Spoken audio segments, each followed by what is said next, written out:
नोकरी तुम्हाला स्थैर्य देते, पण उद्योग तुम्हाला स्वप्न बघण्याचे आणि ते पूर्ण करण्याचे धैर्य देतो.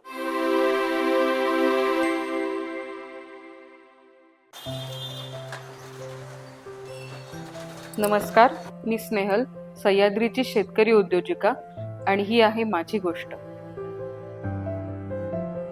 माझं इंजिनिअरिंग कंप्लीट झालं, बॅचलर्स ऑफ इंजिनिअरिंग IT मधून. मी एका मल्टीनॅशनल कंपनीमध्ये काम करत होते, जिथं मला वर्षाला 10 लाखाचं पॅकेज होतं.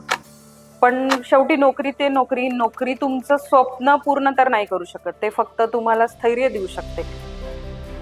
ते मी शेतीमध्ये किंवा बिझनेसमध्ये एक ऑब्झर्व केलं की एक थोड्या कालावधीच्या तुमच्या पेशन्स नंतर तुम्ही खूप ग्रो करता. मग आम्ही सोलापूरला थोडे वर्ष होतं, तिथे मी लेक्चरशिप पण केली. त्याच्यानंतर इकडे आलो, मुलगा झाला. कोविडच्या ड्युरेशनमध्ये मी थोडं स्विच करण्याचा प्रयत्न केला. म्हणजे पॅकेजेस चांगले होते, वर्क फ्रॉम होम मिळत होतं.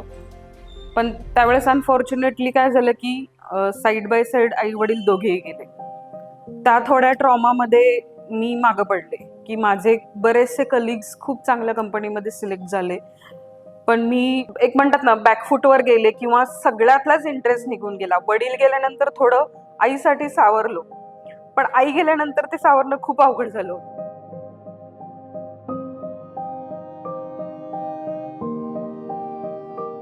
मग त्याच्यानंतर मिस्टरांची ट्रान्सफर इथे झाली आणि मी ऑफिससाठी 12 दिवस, ज्यावेळेस हायब्रिड चालू झालं, मी पुण्याला ट्रॅव्हलिंग करायचे.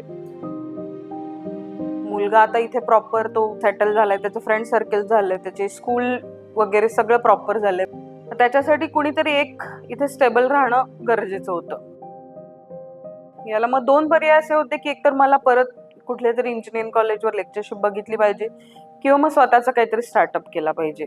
असं करता करता थोडंसं आम्हाला इंस्टाग्रामवर सह्याद्री फार्म्सच्या ज्यूस फॉर्मची फ्रँचायझीचा पॉपअप आला.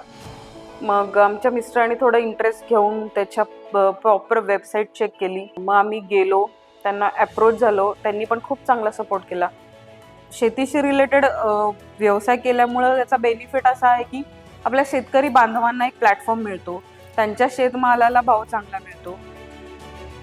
सगळी प्रोसेस पूर्ण झाल्यानंतर आम्हाला तिथे सह्याद्री फार्म्सला ट्रेनिंगला बोलवलं. आम्ही कॉलेज कॉर्नरला सांगली इथे एक ब्रांच ओपन केली, तर तिथेही भरघोस प्रतिसाद मिळाला. लोकांना खूप साऱ्या गोष्टी आवडल्या. हे थोडे हार्डल्स पण आले. काही वेळेला क्राऊड खूप झाला की लोकांमध्ये पेशन्स कमी असायचे, पण जसं जसं लोकांना टेस्ट चांगली लागली, पोमोग्रेनेट ज्यूस म्हणा की जामून म्हणा की आपल्याला तो शुगर फ्रीच मिळणार आहे, हे जेव्हा जेव्हा त्यांच्या डोक्यात बसलं, तेव्हा एक एक रेग्युलर कस्टमर झालेत आमचे. आता एकटं करण्यापेक्षा कोणीतरी सपोर्टला असावं सगळ्याच बाजूने. मग त्या दृष्टिकोनातून माझी फ्रेंड आहे रोहिणी बेले म्हणून, तिचाही मला खूप सारा सपोर्ट मिळाला. ट्रेनिंगलाही ती माझ्यासोबतच आली होती, सो तिलाही माहिती आहे त्या गोष्टी आणि तिलाही घराच्या बाहेर पडून काहीतरी करण्याची इच्छा होती. तसंच प्लस आमचा स्टाफही मला असं सांगायला आवडेल की 80% लेडीज आहेत. त्यांना चांगलं वाटतं इथे काम करायला की हां, ओनर पण लेडीज आहेत, आपल्याबरोबर जे काम करतात तेही लेडीज आहेत. सेफ एन्व्हायरमेंट आहे. सध्या आमच्या ज्यूस फार्मच्या एका ब्रांचमधून मला सांगायला आवडेल की 1.5-2 महिन्यात 5 लाखाचं उत्पन्न झालेलं आहे. ते उत्तरोत्तर वाढेल याची नक्कीच गॅरंटी आहे. आम्ही लकीली दुसऱ्या ब्रांचचा धाडस करण्याचा निर्णय घेतला. आम्ही आता सेकंड ब्रांच विश्रामबागला ओपन करतोय. ज्यूस फार्मच्या माध्यमातून मला बऱ्याचशा गोष्टी शिकायला मिळाल्या. व्यवहार शिकले, परत स्टाफ मॅनेजमेंट म्हणा, फायनान्शियल मॅनेजमेंट. ओव्हरऑल सगळीकडेच मिल्कशेक किंवा ज्यूस म्हणजे गोड हीच कन्सेप्ट होती. ती थोडीशी सह्याद्री फार्म्सने अवॉइड करून नॅचरलिटी देण्याचा प्रयत्न केला.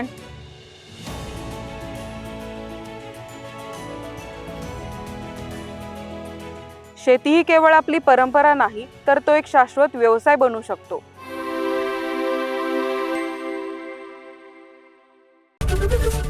ABP माझा, उघडा डोळे बघा नीट.